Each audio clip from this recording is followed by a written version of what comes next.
उनीहरूलाई मेनस्ट्रिम गर्ने कुरा आजको हाम्रो समाजको चुनौती हो। त्यो हरेक प्रकारको सङ्घ संस्थाको, हरेक प्रकारको राजनीतिक प्रणालीको, हरेक प्रकारका समाज व्यवस्थाको चुनौती पनि हो र कर्तव्य पनि हो। राज्य व्यवस्था त उनीहरूका लागि पनि हो र भविष्य त उनीहरूकै हो। फेरि यो पुस्ताले क्रमशः उम्रिँदै जान्छ। आज 25-27 वर्ष पुगेका छ भने त्यो पुस्ता क्रमशः उमेर बढ्दै जान्छ र भविष्यको नेतृत्व त फेरि त्यही पुस्ता हो जुन पुस्ता स्मार्टफोनमा हुर्किएको छ। अरूको अर्थ हामीले समाजलाई विवेचना गर्ने कुराका सन्दर्भमा त्यो प्रकारको ढाँचाबाट समाजको विवेचना गर्ने, समाजभित्रका सम्बन्धहरूको विवेचना गर्ने, समाजभित्रका अन्तर्सङ्घर्षहरूको विवेचना गर्ने, समाजलाई डोर्याउने तरिकाहरूको खोजी गर्ने र समाजको गन्तव्य निर्धारण गर्ने। र हामी सबैको के भन्ने गर्दछौँ, हाम्रा वैचारिक मान्यताहरू मननले हरदम भन्ने गरेको एउटा सन्दर्भ हामी बारम्बार दोहोऱ्याउँदै गर्दछौँ। सिद्धान्त र जीवन बिचको सम्बन्ध।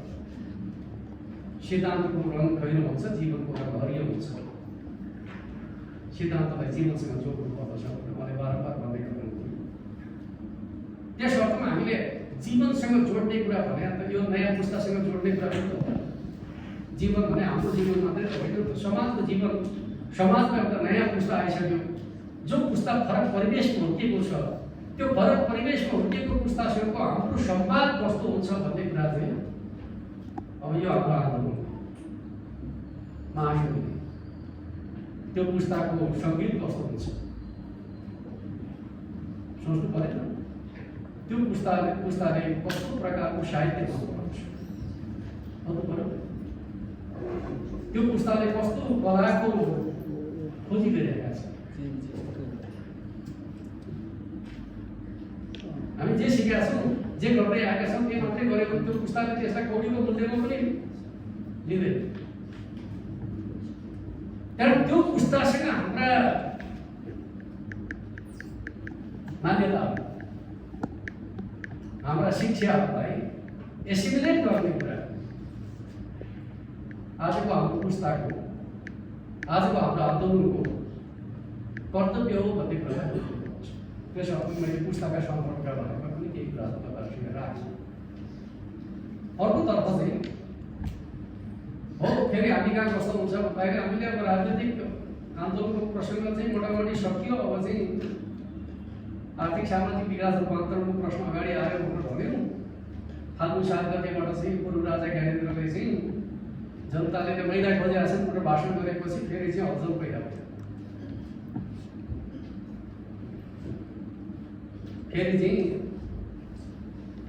राजतन्त्रले नेपाली समाजमा के गरेका थियो भन्ने कुरा बताउनु पर्ने पनि सुन्यो है।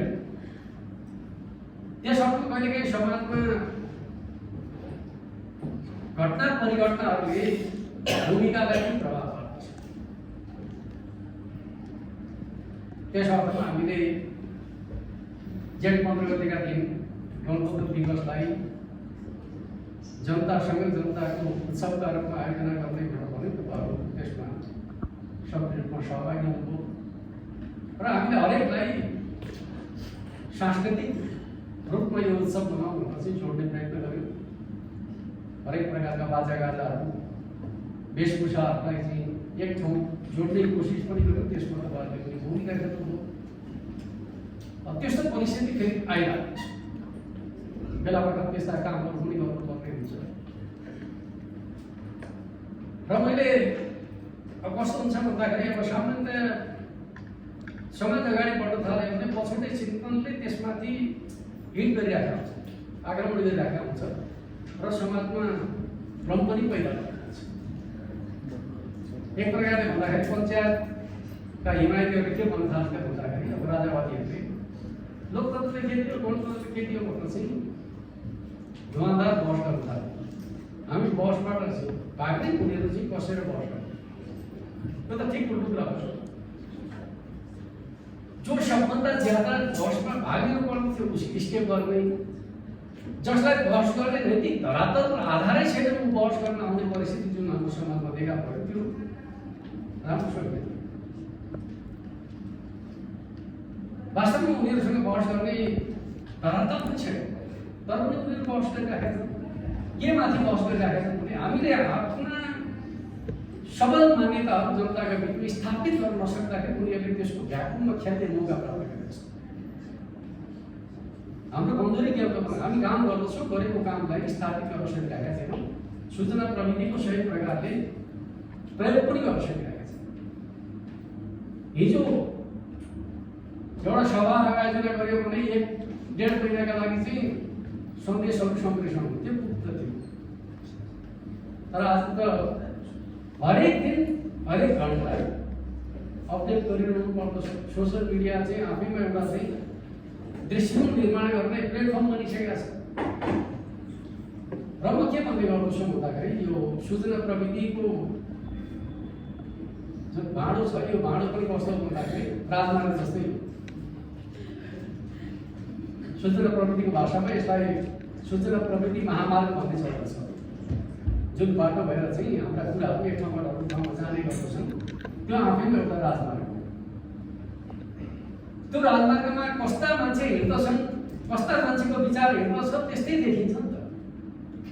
पहिले पहिले हामी तराईमा बजारमा जाँदाखेरि चाहिँ रिक्सा र टागा देखिन्थ्यो, सडकमा तिनै कुर्थे तिनै देखिन्थे। आजभोलि ती देखिँदैन, अर्कै देखिन्छ किनकि अर्कै कुर्दैछन्। भन्दाखेरि सोसियल मिडियामा को ज्यादा इङ्गेज छ त्यही देखिने त हो नि। खराब मान्छेको इङ्गेज छन्, खराब देखिन्छ, असल मान्छेको चाहिँ त्यसमा इङ्गेज हुन थाल्यो भने असल देखिन्छ।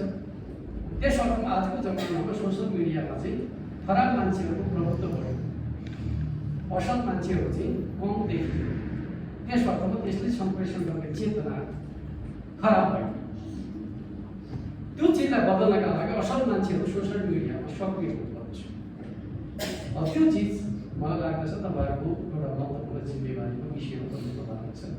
कि तपाईँले आफ्नो कामको विधाहरू काम गरे पनि अलिअलि भन्ने कुराले मात्र हुँदैन, त्यसलाई सोसियल मिडियाका माध्यमबाट चाहिँ आम जनताका बिचमा सम्प्रेषण गर्ने कुरा चाहिँ जरुरी हुन्छ भन्ने कुरा पनि म तपाईँहरूको बिचमा राख्न चाहन्छु। त्यसले नै वास्तवमा एउटा नयाँ मनोविज्ञान तयार गर्ने कुराहरू भूमिका गर्दछ भन्ने लाग्दछ।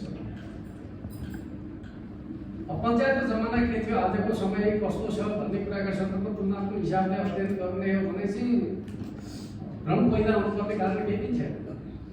तर हामी अध्ययन गर्न छोडिसकेका छौँ।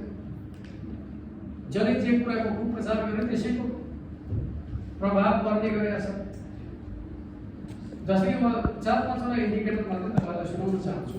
हामीले पुस्तिका नै तयार गर्न लगाएको छौँ। त्यो पुस्तिका अध्ययन गर्नुपर्ने पञ्चायतको समयको आर्थिक सामाजिक सूचक के थियो र आज के भएको छ भन्ने आकाश जमिनको अन्तर छ। यही तथ्यहरू म तपाईँलाई सुनाउँछु। जस्तो कि पञ्चायतको अन्तिम समयमा नेपालको अर्थतन्त्रको कुल आकार 4.5 खरब,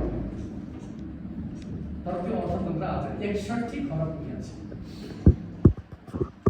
4.5 खरबबाट 61 खरबको पुगेको त प्रगति नै हो।